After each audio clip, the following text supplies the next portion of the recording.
Speak to Mr Green. I'm now moving straight on to First Minister's questions. Question number 1, Joanne Lamont. Thank you very much, Presiding Officer. To ask the First Minister what engagements he has planned for the rest of the day. First Minister. I'll be looking at the situation in Rassay because last week at First Minister's Questions I was asked what could be done about the issue of sporting rights in the island. I am happy to inform Parliament that the Environment Minister Paul Wheelhouse has this morning spoken with the crofters of Rassay to inform them that he has been able to extend a lease for sporting rights in the island for another year. The new contract, which has been awarded to South Ayrshire Stocking, has been withdrawn by mutual consent, and we welcome their positive attitude to resolving the issue. I should also say that Mr Wheelhouse is meeting with community representatives on the island tomorrow to discuss this matter and underline the Government's continued support for furthering the land reform agenda, including the championing of community management and ownership wherever possible. Joanne Lamont. Can I thank the First Minister for that information? We will want to know, of course, what will happen after a year on a decision which I have to say was one of the most astonishing decisions by any minister in this Parliament since 1999. And if the First Minister is making a commitment to sort that, then of course we are very grateful to him. The latest figures on waiting times in accident and emergency in Scotland show that the guarantee of treatment within 4 hours is being breached the length and breadth of the country.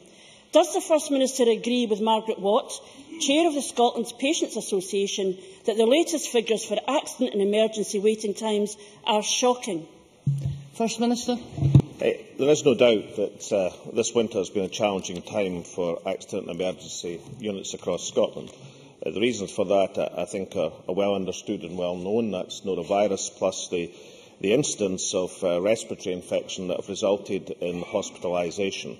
The plan announced by the Health Secretary, the switching of £50 million of new investment into accident and emergency, is a substantial effort to make sure our accident and emergency units around Scotland are able to cope even with these extreme pressures. And I know that decision by the Health Secretary and the response it had and welcome it had across the Health Service should be welcomed across this chamber. Joanne Lamont. I think we always know that when the First Minister abandons his usual bluster for his wee quiet voice, calling for us all across the Parliament to be concerned, that we know that the reality of what the SNP is presiding over must be absolutely appalling. And as for the £50 million and it being a bad winter, we know you have to plan for winter. If there was £50 million available, why was it not made available earlier rather than now in response to a crisis? Because what the First Minister says is simply not good enough. You will recall we were told that John McGarrity, the 84-year-old man who spent 8 hours in a hospital trolley after being rushed to a hospital with chest infections, was not a true reflection of the National Health Service under the SNP. Alec Neil said this. And actually, in one way, he was right, because it turns out that there were more than 300 John McGarritys in December of last year alone, waiting even longer than he did. Because the reason for a 4-hour waiting target for A&E treatment was to guarantee quality care to patients in greatest need. Can the First Minister tell me when was the last time the 4-hour target was met for Scotland as a whole? First Minister. The monthly figures on accident and emergency had been very substantially improving over the period. The waiting time target, of course, the 4-hour waiting time target in terms of the percentage has been increasing as part of the general move towards improvement in the health service. But the reason, can I say to Joanne Lamont, that I respond to issues like the health service in the way I do is because they are extremely serious issues. And the health service is a subject, particularly in terms of patient care, which should be treated in that manner. There are points to make, of course, in terms of the support that this Government has given to the health service. We've guaranteed the health service and ring-fenced its resource funding. That wasn't clear from the Labour Party, either in 2007 or indeed in the run-up to the 2011 election. If I remember correctly, the number of consultants in accident and emergency units across Scotland had been doubled over the last few years. But it's quite clear from the winter pressures that have that have onset in the health service over the last few months, that in these very strong conditions, then the health service, that accident and emergency unit, have to be strengthened further. That's exactly what the Health Secretary has done. And I think it's significant that that action, that positive action, which I think will mean the recruitment of another 200 staff in accident and emergency units around Scotland, has been broadly welcomed across the country as being a serious response to a serious issue. And I hope it can be welcomed also across this chamber, since it affects the constituents of each and every one of us. John Lamont. I can only assume that the other 4 out of 6 times since First Minister's questions in January of this year, when the First Minister shouted and bawled about his defence of the NHS, that he wasn't being serious about the challenges that were being put to him. Because the fact of the matter is, this is a really serious matter, and I ask the question, what do you do in government when reality confronts you? The last thing you do, and we've seen it again just now, the last thing you do is retreat to debating points rather than focusing on what has happened to people. He is not serious.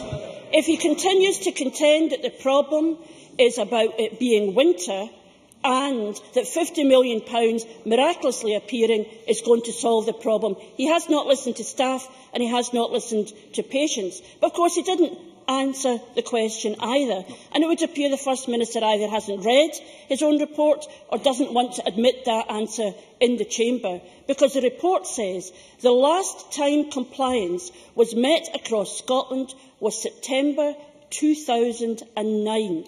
That is more than 3 years of letting patients down at one of the most vulnerable times in their lives. Yesterday, the Auditor-General told us that Nicola Sturgeon ignored warning signs when it came to waiting times. Did she choose to ignore the warning signs with A&E as well? First Minister.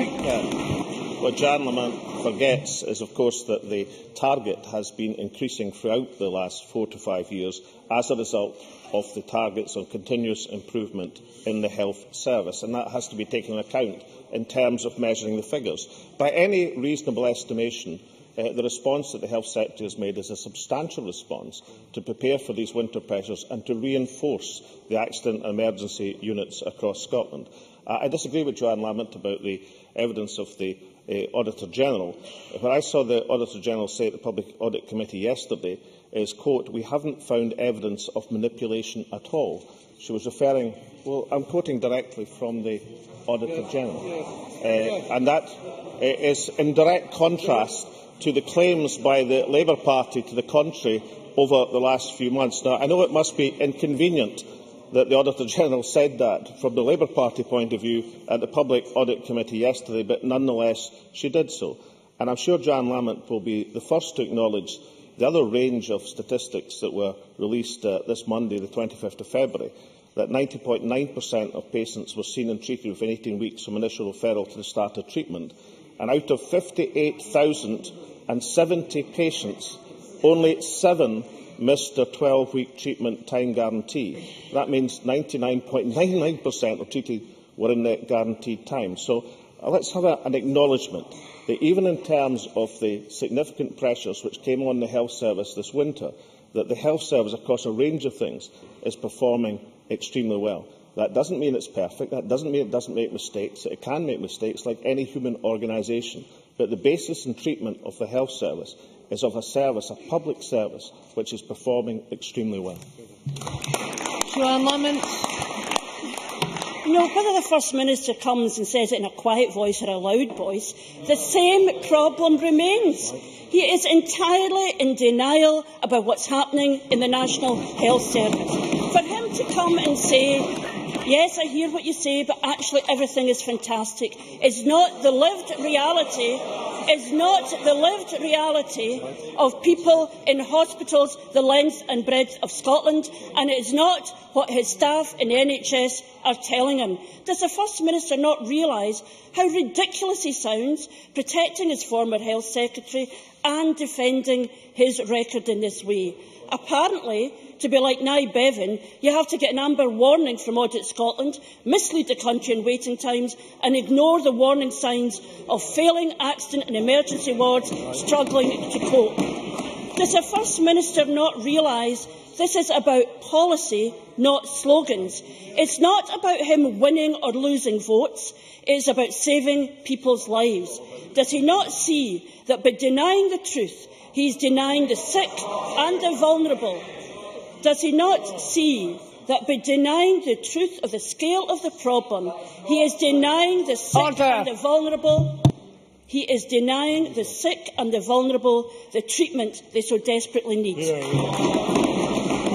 First Minister. Obviously, Order. If you read out the pre-prepared question, you can't take account of the answers that you've been given over the last 3 questions. And I've tried to deal with the issue seriously because of the nature of the issue, and by any estimation, the response that the Health Secretary made to the pressures on accident emergency is a very serious response indeed.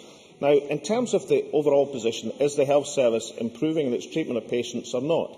Then we do know that the median, the midpoint, the average in that sense of waiting times in Scotland, including people who are medically and socially unavailable, that is including all of the patients of Scotland, has reduced from 40 days to 32 days since 2008. So we do know that the average across, or the median across the waiting list of Scotland, including everybody, has improved. I mean, that is a fact from the figures, and that indicates a health service which has been responding extremely well. We also know a number of other things. Now, this government pledged to protect the revenue budgets of the health service and has done so. That is not an uncontroversial political move to make. It wasn't a move that was supported by the Labour Party in 2007 or in the run-up to the 2011 election. And the proof of the pudding on that argument, of course, is to look at the only place remaining in these islands where the Labour Party is in administration, in Wales.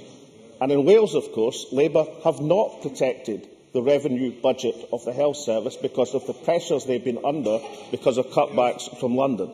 And therefore it is reflective to look at the comparisons between Scotland and Wales. In terms of the statistics being produced, 90.9% of patients in Scotland were treated within 18 weeks from initial referral. In Wales, under Labour, where there's a 26-week target, 81.3%. And the point I make to the Labour Party is that this government has pledged to protect the revenue budget of the health service. The performance of the health service in terms of looking at all the patients has undoubtedly been increasing over the last few years. The Labour Party did not come to the recent budget negotiations with any plan to increase funding of the health service. Indeed, the consequence of their plan on housing, if it can be called a plan, would actually have been to reduce funding for other key public services. So I'm entitled to say a government which has protected under the most extreme circumstances of public finance the resource provision of the health service, a health service which undoubtedly, in terms of its overall performance, has actually been improving, a health service which is not perfect, which makes mistakes, as any human organisation does, a health secretary who has shifted key resources into accident and emergency to deal with inter-crisis is an indication of a government which defends the most important, crucial public service of Scotland and defends it to the absolute utmost. Question number 2. Ruth Davidson. Thank you. To ask the First Minister when he'll next meet the Prime Minister. First No Minister. plans near future. Ruth Davidson. Thank you, Presiding Officer. It is astonishing the difference between the First Minister's attitude and manner in this matter from last week to this. But the reality is, no matter what tone he takes in this debate, that thousands of people across Scotland are waiting far too long for treatment. Last week, his lame excuses were that the computer system wasn't up to scratch and that too many people were on holiday to report for treatment. Well, yesterday, the Auditor-General told this Parliament that was nonsense. The First Minister wants to quote from the Auditor-General. Well, let's quote from the Auditor-General. She said the information was available, it wasn't acted upon, it should have rung warning bells for this Scottish Government. So what's the excuse now? Is it really that autumn turned to winter? First Minister. Well, since we're swapping quotes from the Auditor General, I should have completed the quote I gave earlier. We haven't found evidence of manipulation at all. She also said it was clear that the IT systems needed to improve. That was the point and onus of the Auditor General Audit Scotland's report.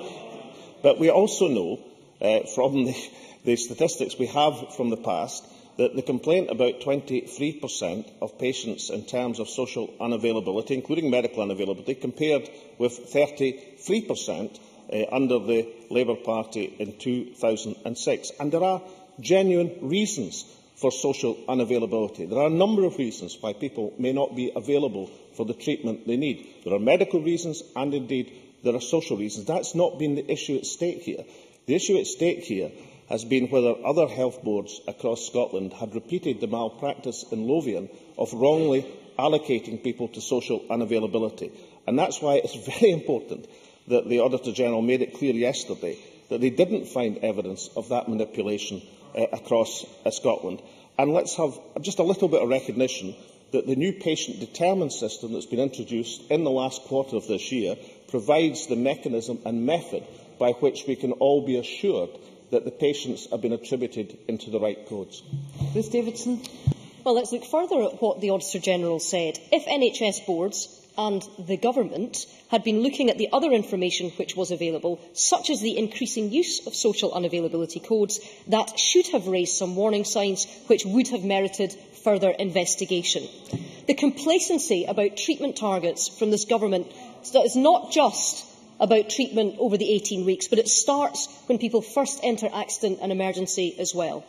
Only this week, a Scottish Government spokesman insisted that there were no A&E admissions targets at all. And yet the Government's own ISD Scotland documents state quite clearly that NHS boards are tasked with reducing the attendance rate in emergency departments. And that's despite the Royal College of Physicians, in the Scottish Government's own press release, saying that A&E admissions would soar by 13.5% by 2020. The First Minister can't blame the computers, he can't blame people's holidays, and now his own spokesman can't deny what's in his own documents. There are targets and you are missing them. Does he or does anyone else in this Government know what's going on inside the health service? First Minister. I think every week after Ruth Davidson, that is actually the question that's asked about Ruth Davidson's questions, the First Minister's questions. There are obvious targets across A&E in Scotland. We've just been discussing the targets and the action of the Health Secretary to make sure that the health service around Scotland can respond to these very strong pressures. But as I pointed out to Joanne Lamont, you can actually look at what's happened to the median waiting times, including everything, including social unavailability, medical unavailability, the lot, and these have been reducing over the last few years. There is also another aspect which I think is pretty important, and that is the satisfaction rate among patients, among the people who actually experience the health service, which is running near record levels in Scotland at the present moment. And the last thing I'd say to Ruth Davidson, and in the tenor of today I'm going to say it as gently as possible, I really do think a Conservative spokesperson, where their record of disaster in the health service, both in terms of the history of their administration of the Scottish Health Service when they were unfortunately in charge of the Scottish office, and in the present situation that's prevailing south of the border, and in terms of the extraordinary cutbacks, and in terms of the lack of belief in public service, the very last people who should come to proclaim their faith in a public health service are a party, a political party, which over a generation has done their level best to undermine it. Constituency question, Travis Scott.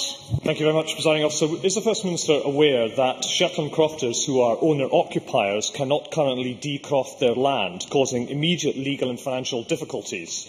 Is he aware that I've raised this with ministers and have yet to have an answer? Will he accept that this mess was caused by the 2010 Crofting Reform Act? And will he undertake to look into this and report immediately back to Parliament? If he can fix Rassay in a week, will he fix this mess as well by next Thursday? Well, I'm glad that Tavish Scott has acknowledged the speed of action on Rassay, because only this morning in the Scotsman he was complaining about the lack of it. So that transformation. But I shall apply, I can assure him, as much concentration and thought to the particular issue he brings forward on a genuine constituency basis, and we'll see if ministers can provide some satisfaction and resolution of that problem as well. We're here to help. Question number 3, Murdo Fraser. Thank you. To ask the First Minister what action is being taken to reduce the cost of NHS medical negligence claims. First Minister. Well, I think the most important thing is the introduction of the Scottish Patient Safety Programme in all of Scotland's acute hospitals to reduce adverse incidents, improve critical care outcomes and strengthen organisational and leadership attention on improving safety. Murdo Fraser, I beg his pardon. Murdo Fraser will know that Don Berwick, the former Obama advisor, and the person the Prime Minister is tasked with improving patient safety in England, has actually commented on the patient safety programme in Scotland, and this is what he said, and I quote, "The Scottish Patient Safety Programme is without doubt one of the most ambitious patient safety initiatives in the world, making Scotland the safest nation on earth from the viewpoint of health care." Murdo Fraser. Thank you. Can I thank the First Minister for his response? But the rising cost of medical negligence claims must be a concern, not least because it means there is less money to spend on frontline services. The Scottish Government's proposed no-fault compensation scheme would certainly have benefits, but could lead to a 50% increase in the cost of claims. At current figures, that is an extra £18 million per year, or the equivalent of the salaries of 840 nurses. In light of this, will the First Minister look seriously at all options for addressing this issue, recognising that many of those who suffer bad treatment at the hands of the NHS are simply looking for an explanation and apology, rather than simply financial compensation? First Minister. We think the no-fault compensation is an important way to progress this. I think what should be acknowledged by Murdo Fraser is the statistics should give us cause for thought in Scotland in terms of the direction that they've been taking. I read the article in the Herald on Monday, as well as Murdo Fraser, with great interest, and there was a point in it which led me to make some further investigation. It said, as some cases can take years to resolve, some of the payouts may relate to pre-2006 negligence incidents. And I was particularly interested because of the 2010-11 figures, which showed a huge spike to 60 million in terms of compensation payments. It turns out that in that year, there were 3 claims, which in total totalled £18.1 million in just 3 claims. And they actually stem back to incidents that occurred in 1989, 1993 and 2004. And what that tells you is 2 things. One is you should be very careful in terms of looking at the year in which money is paid out, in terms of when the claims originated. But secondly, that extraordinary length of time before settlement would tell you that an initiative like no-fault compensation might well be called for. And the other thing I would say to him is, I do accept, incidentally, this is a matter and should be a matter of very substantial concern. But it should be noted that that sum, in terms of 2011-12 that was paid out, which amounted to £27.2 million, that sum is around 0.3% of the resource budget of the NHS in Scotland. The equivalent figure in England is 1.3%, some 4% higher. So I think we should recognise that this is an issue which requires initiative, and that's what the no-fault compensation is designed to do. And secondly, we should try and get, in terms of a perspective, to recognise that this is an issue which is being countered by health services, I suspect, across the Western world. And that's why the initiative being taken by the Government is a genuine attempt to meet the circumstances of the issue. Jackie Bailey. Would the First Minister recognise the substantial concerns by both the legal and the medical professions over the proposals for no-fault compensation, which aren't just about additional costs, but are about a lack of detail about how this would operate effectively? Will he therefore review the proposals to take on board those concerns and consult again before proceeding further? Because I'm sure he would agree it is important we get this right. We have and are taking substantial care, but my previous understanding, Jackie Bailey's position was that she supported no-fault compensation. I hope some of the statistics I've given today in terms of an analysis of the claims that we see in the current health service would perhaps encourage people that there are issues here which have to be looked at in substantial detail. Clearly, the current situation is a matter of serious concern. And obviously, as I've just indicated, the figures that we're seeing now, as I'm sure Jackie Bailey will want to acknowledge, date back years into issues which actually occurred some substantial years ago. So what they tell us is that there has to be an initiative to try and bring an issue under control, but they should also tell us that perhaps we should look behind the figures before drawing some of the conclusions which Jackie Bailey, unfortunately, tried to draw in the press this week. I'm sure that when we come to no-fault compensation, that Jackie Bailey will be the very last person in this chamber to try and attribute political points to the current year when actually they refer to issues which were raised a substantial time ago. Question number 4, Jamie Hepburn. You asked the First Minister what the impact will be on the Scottish economy of the downgrading of the UK Government's bond rating. First Minister. Well, the decision to downgrade the UK's credit rating confirms the utter failure of the UK Government's economic strategy.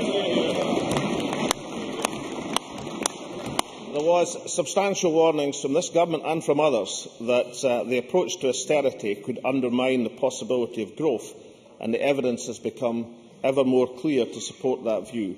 I hope that the Chancellor will now heed the warning and instead of taking the argument he's going to reinforce the disastrous policies that he's been pursuing, actually looks at the opportunity for next month's budget provides to boost real investment in the real economy.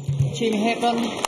I thank the First Minister for that answer, and indeed Moody's set out that one of the reasons for their downgrade action was further potential austerity measures included in the UK Government's next comprehensive spending review. Doesn't this demonstrate that rather than securing Scotland's fiscal position, remaining part of the UK threatens it? And those who have argued that we must be part of the UK to maintain a AAA rating have been shown to be completely wrong. Surely no one can trust a word the No campaign says. First Minister. Amazingly enough, into my hands has come a No campaign leaflet. The reason that we are better together is the UK's AAA. I'm sure the unified ranks of the Liberal Party, the Conservative Party and the Labour Party will immediately want to withdraw this misrepresentation from circulation. Gavin Brown. Presiding Officer, the pound appears to have held up against the dollar and the euro. The FTSE has held up and yields on bonds have held up. Is the First Minister disappointed with the market reaction to the downgrade? First Minister. What I'm disappointed with is political spokesmen who say AAA is the be-all and end-all when it comes to Scotland and now say it doesn't matter when it comes to the United Kingdom. And let me quote an enormous sage, a real authority on these matters, someone who I'm sure that the member will treat with the utmost respect, Alistair Darling. And Alistair says, in commenting on the mistakes and failings of the Conservative Party, who is now leading in a joint campaign, says, it was very unwise to stake their reputation on a AAA rating. So even if we come to the conclusion that the master of disaster, the author of all these misfortunes, the Chancellor who led this country into the greatest recession since the 1930s, even he believes the Conservative Party are incompetent, then so do the rest of us. Can only say we agree on this occasion with Alistair Darling. Question 5, Hugh Henry.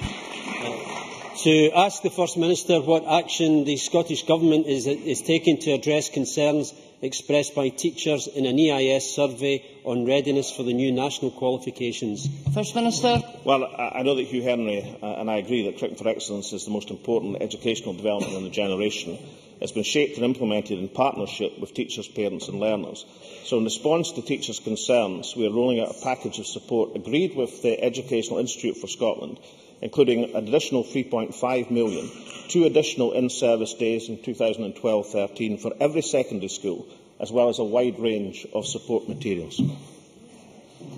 Henry? I know that teachers, presiding officer, will welcome any additional support. If the First Minister then has confidence in the actions which have been taken, will the First Minister give his personal guarantee that no Scottish people will be disadvantaged by these changes? First Minister. Well, I think the changes are going to be good for Scottish education and therefore, by definition, good for each pupil in Scottish education. But I would say to Hugh Henry that today sees the release of further support materials, including specimen exam papers, and this complements the support already provided that I have mentioned and will be completed with additional materials in March and April. The full package therefore enables teachers to deliver the new qualifications with confidence, and I know that Hugh Henry understands that this is exactly the material that many teachers have been calling for. Question number 6, Kevin Stewart. To ask the First Minister what impact the reported 30-year high in North Sea oil investment will have on the Scottish economy. First Minister. Well, I thought the survey from UK Oil and Gas, which was released on Monday, was hugely significant because it showed oil and gas investment rising to the highest level for more than 3 decades. They are exciting times for the industry. A number of substantial recent investments in the North Sea. Dana Petroleum and Statoil have announced major investments. The latest investment in the Mariner field is expected to result in 30 years of production. Furthermore, a substantial new oil discovery was recently announced by TACA at the Darwin oil field in the northern area of the North Sea. The Scottish Government will shortly publish the first in a series of analytical bulletins on oil and gas.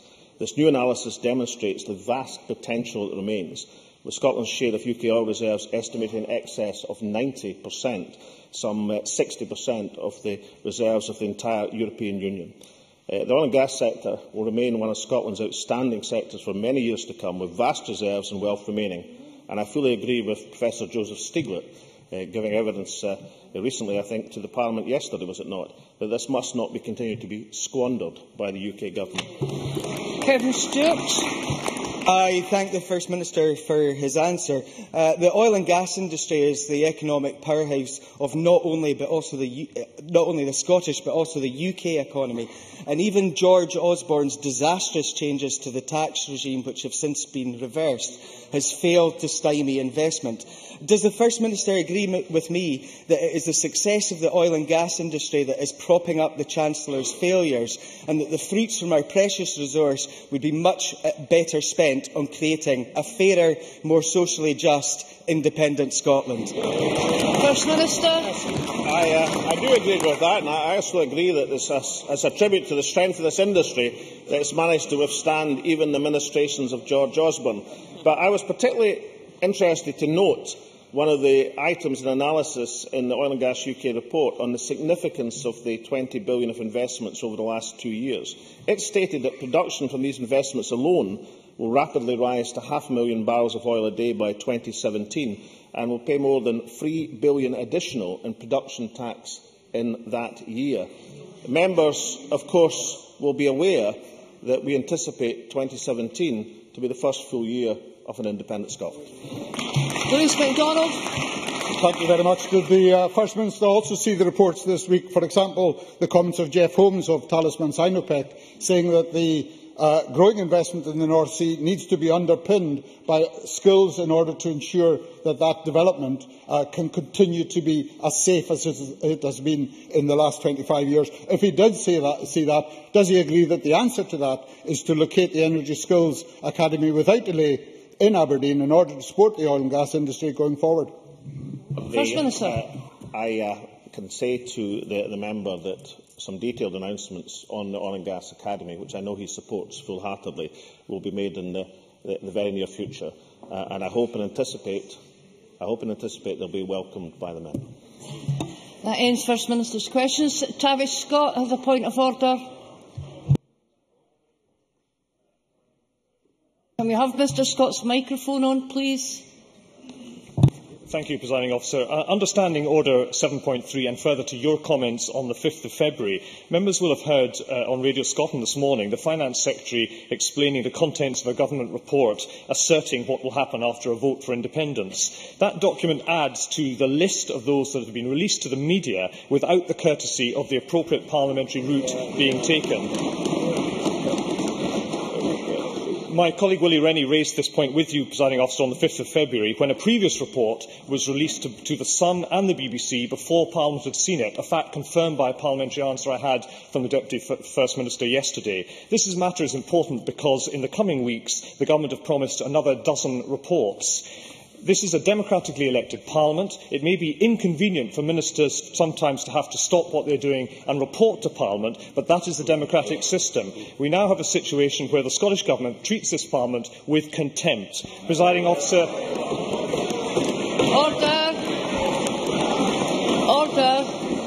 With contempt, Presiding Officer.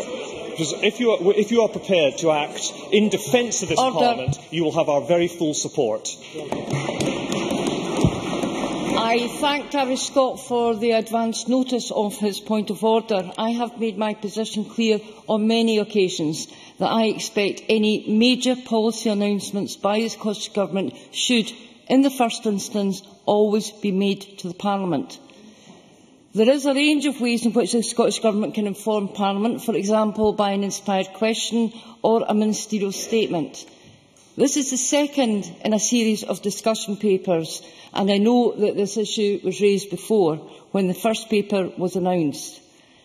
Can I ask that the Scottish Government reflect carefully on whether the method used for these particular announcements has been appropriate and follows the good practice guidance on making announcements in the Parliament? And can I add that the Scottish Government should always ensure that it treats this Parliament with the respect it deserves. That ends First Minister's question time. We now move on to members' business. I will give a few moments for the gallery to clear and members to leave.